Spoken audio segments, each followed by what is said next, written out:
Bonjour à tous.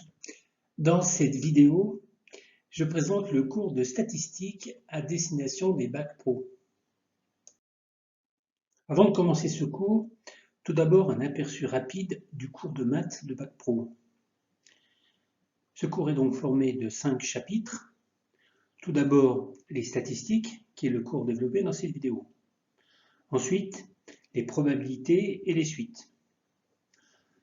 Ensuite, nous aborderons les fonctions dérivées, pour terminer par les fonctions exponentielles et le logarithme décimal. Ce cours de statistique est formé de deux parties. La première partie traite des statistiques à une variable. Nous commencerons par présenter le vocabulaire général des statistiques. Puis nous aborderons les indicateurs. Indicateurs à tendance centrale et indicateurs de dispersion. L'étude détaillée des indicateurs est au programme de la première. Nous en parlerons rapidement et ferons quelques exercices d'application sur ce thème. La seconde partie, qui est au cœur du programme de la terminale Bac Pro, traite des statistiques à deux variables. Nous parlerons de la notion de nuage de statistiques, de point moyen, puis nous terminerons sur les ajustements et régressions linéaires. On va commencer donc par définir le vocabulaire utilisé en statistique. Tout d'abord, comment définir les statistiques?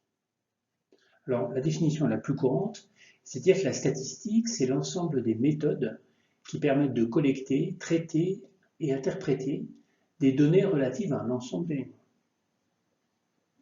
Alors, cet ensemble d'éléments, c'est ce qu'on appelle en statistique la population étudiée. Mais généralement, la population étudiée est très importante. Par exemple, une étude sur la population française, c'est 50 millions, 60 millions d'individus étudiés. Donc on étudie rarement l'intégralité de la population. On fait porter l'étude uniquement sur une partie de la population qu'on appelle l'échantillon. Donc l'étude va porter sur l'échantillon, sur un échantillon de la population. Cet échantillon, on dit qu'il est formé d'individus. Donc un individu, c'est donc, dans le cas d'une étude sur une population humaine, par exemple, ça va être effectivement une personne, mais ça peut être bien d'autres choses. On verra des exemples tout à l'heure. Alors sur chacun de ces individus de l'échantillon, on va étudier un ou plusieurs caractères. Les caractères, c'est donc les informations qui nous intéressent et sur lesquelles va porter l'étude. Alors, on a différents types de caractères. On peut avoir des caractères qui sont qualitatifs, c'est-à-dire des choses qu'on ne peut pas mesurer par un nombre. Par exemple, si on est toujours sur une population humaine, on va parler de, par exemple, le statut marital. Autrement dit, est-ce que la personne est mariée, célibataire, pacsée, etc. Donc ces différentes valeurs, mariée, célibataire, pacsée, ce ne sont pas des nombres. On dit que c'est un caractère qualitatif. On a aussi des caractères qui sont quantitatifs, c'est-à-dire qu'on peut mesurer par un nombre. Et on a encore une distinction à l'intérieur de quantitatif, c'est que soit on a des nombres qui sont discrets, c'est-à-dire des nombres entiers, 1, 2, 3, 4, 5, 6, donc il y a un certain nombre de valeurs finies, comme par exemple le nombre d'enfants, ou alors ils sont continus, c'est-à-dire qu'ils peuvent varier entre deux bornes d'une façon continue. Par exemple le poids, par exemple la taille. On va donc présenter ces termes de vocabulaire, population, échantillon, individu, caractère, sur un cas concret. Alors, un magasin veut mesurer la satisfaction de sa clientèle. Il va donc réaliser une étude statistique. Alors, la population sur laquelle il aimerait que cette étude porte, c'est bien sûr l'ensemble de sa clientèle sur l'ensemble de sa zone de chalandise. Mais bien sûr, il ne va pas pouvoir interviewer et faire cette étude sur l'ensemble des habitants qui sont dans la zone de chalandise. Il va donc se restreindre à un échantillon qu'on a défini par exemple ici comme les clients qui passent au magasin en janvier 2020, qui achètent quelque chose et qui ont une carte de fidélité. Alors les caractères de l'étude, on en a choisi 4 ici. Le premier, c'est les chiffres d'affaires du client sur les 12 derniers mois.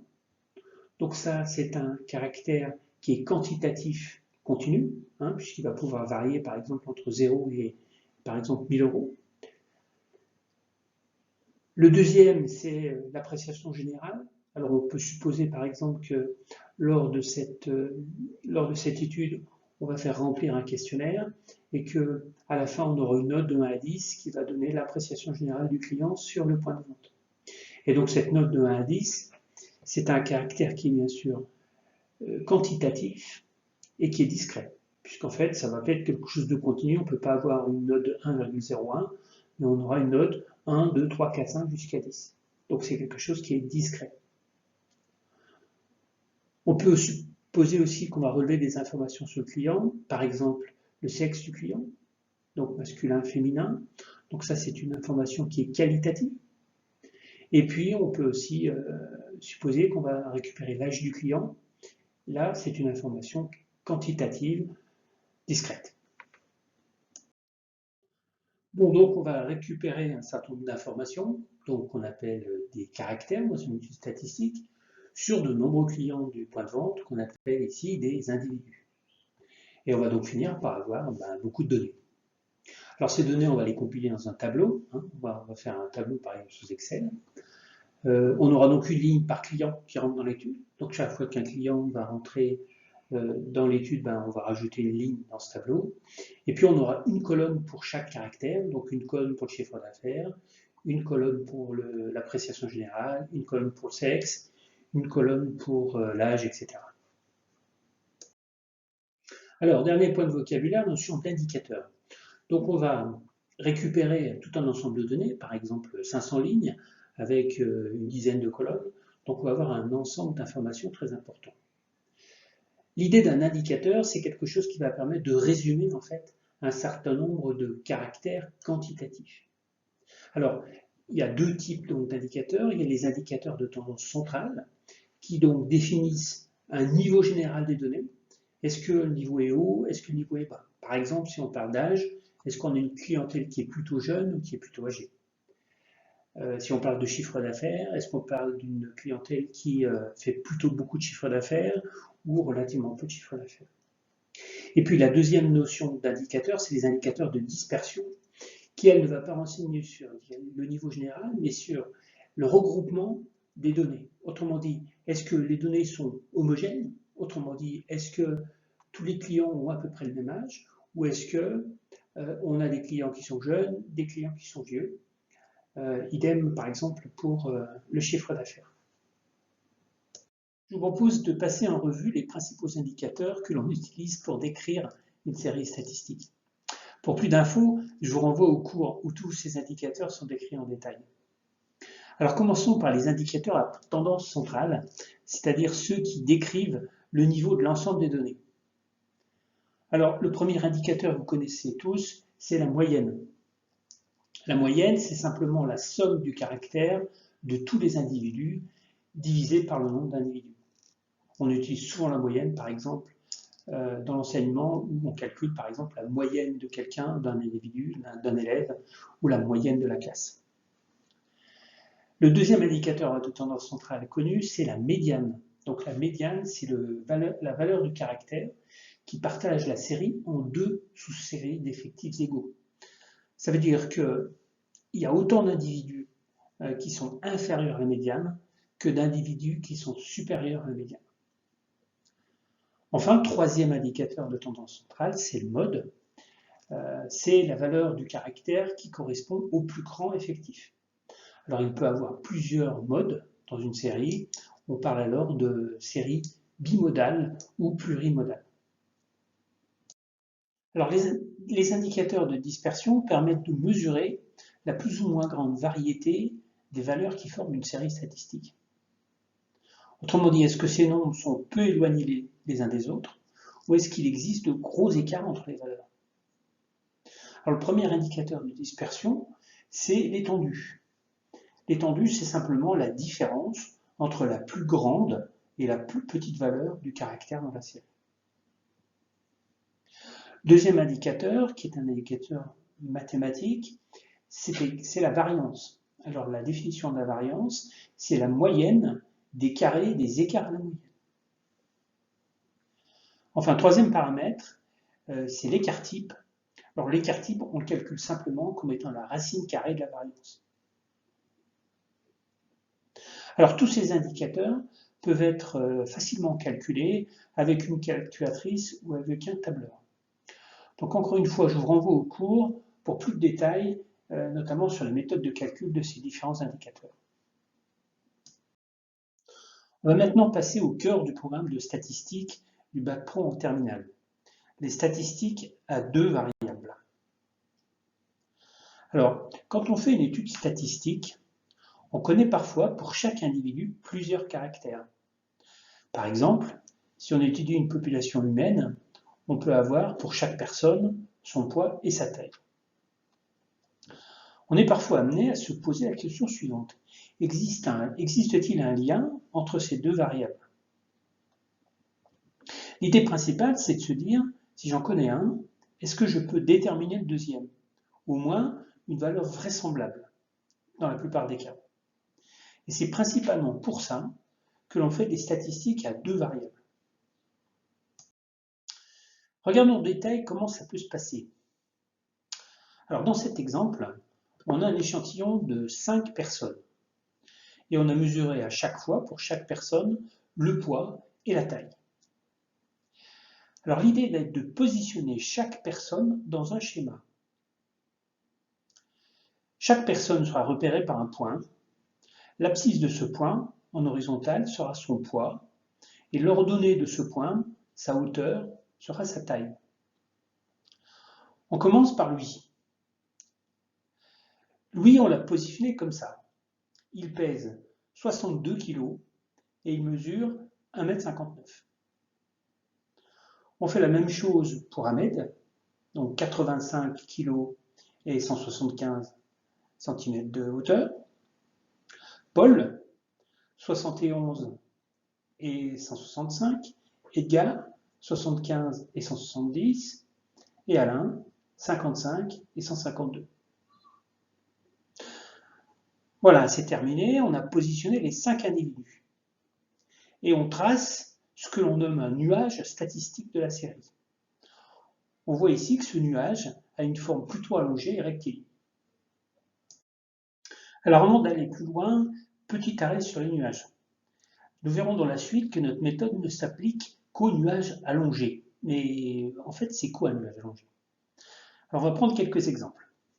Par exemple, ce nuage ici, qui est formé d'un certain nombre de points, on ne peut pas dire qu'il est allongé. On a plutôt l'impression que c'est un nuage où l'ensemble des points sont répartis sur toute la surface.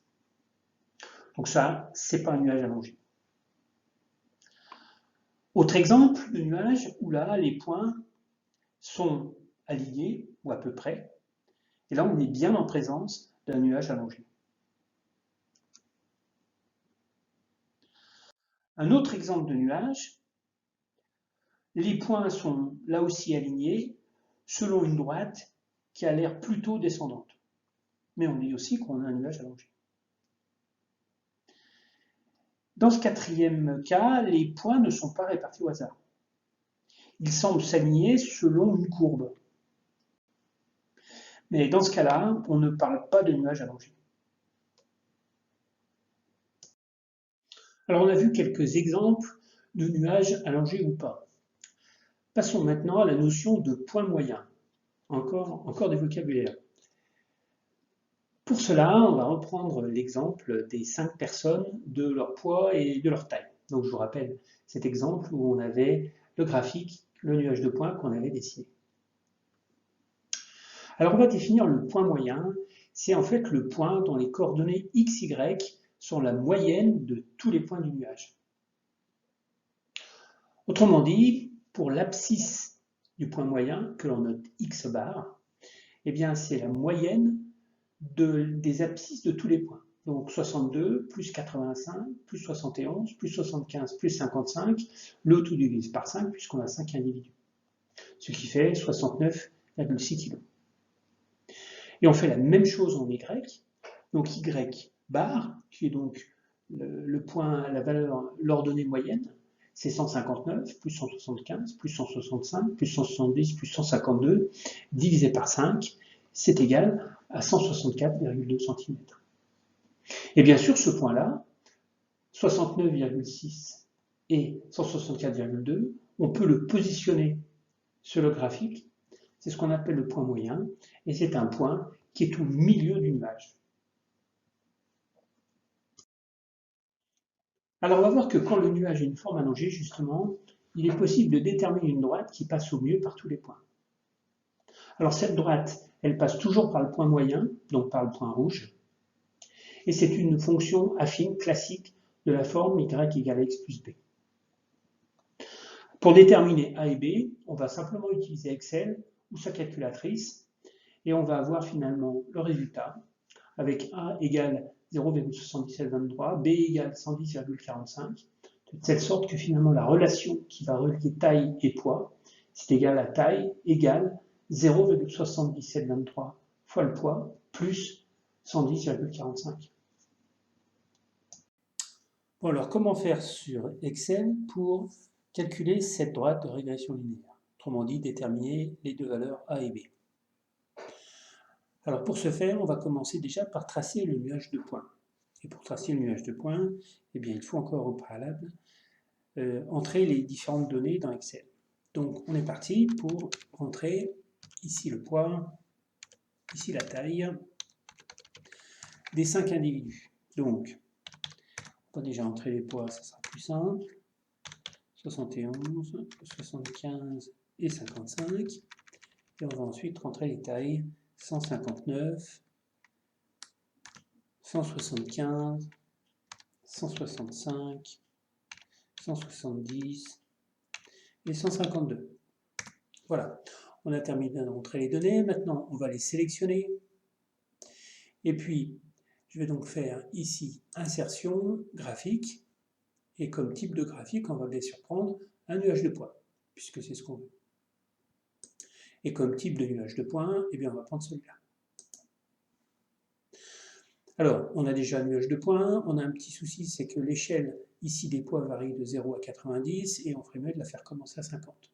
Donc, je vais cliquer ici sur l'échelle des x, je vais faire un clic droit, mise en forme de l'axe, et là je vais dire que le poids minimum c'est 50.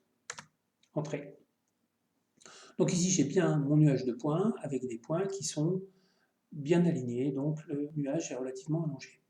Donc là je vais donc pouvoir maintenant faire un calcul pour trouver la droite de régression. Alors pour faire ça c'est très simple, on clique sur un point, et on fait maintenant un clic droit sur ce point. Et là, je vais chercher l'option « Ajouter une courbe de tendance », tout simplement. Et là, Excel vient de me tracer finalement cette courbe de tendance-là, qui passe au mieux à l'intérieur de l'ensemble, à l'intérieur des points. Je vais ici valider l'option « Afficher l'équation sur le graphique », et de cette façon, j'ai tout de suite l'équation de la droite, y égale 0,7723x plus 110,45. Et voilà, c'est terminé. Alors, on va voir comment utiliser cette droite de régression.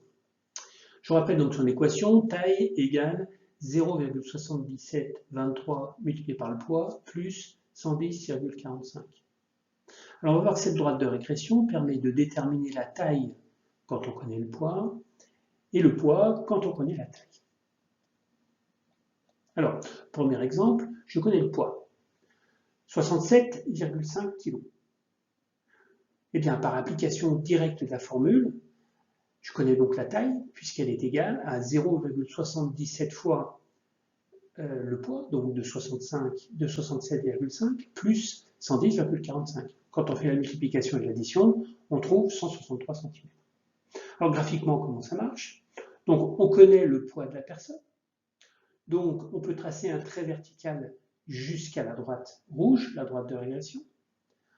On a le point d'intersection, et quand on a le point d'intersection, on peut repartir à l'horizontale, et là on va lire la taille de la personne, 163. Réciproquement, je connais la taille, 1,81 m, et je veux déterminer le poids. Alors là c'est un petit peu plus compliqué, il faut résoudre une équation. Cette équation c'est quoi? C'est 180, la taille, est égale à 0,7723 multiplié par le poids, plus 110,45. Ça, c'est une équation à une inconnue. Le poids est l'inconnu. Alors, comment on fait pour résoudre une équation comme ça? C'est assez classique. On fait passer le 110,45 de l'autre côté, du signe égal, donc il se transforme en moins 110,45. Et on tombe sur l'équation 180 moins 110,45 égale 0,77, 23 fois le poids. 180 moins 110,45, ça fait 69,55, qui est donc égal à 0,7723 fois le poids. Et donc on divise par 0,7723 de chaque côté, et on trouve que le poids, c'est égal à 90 kg. 69,55 divisé par 0,7723. Alors graphiquement, comment ça se passe? Eh bien, on connaît cette fois la taille, 180, et on va donc partir horizontalement en direction de la courbe. Bon, il faut la rallonger un petit peu. On va donc trouver le point d'intersection, et on va donc descendre à la verticale pour lire le poids, 90 kg.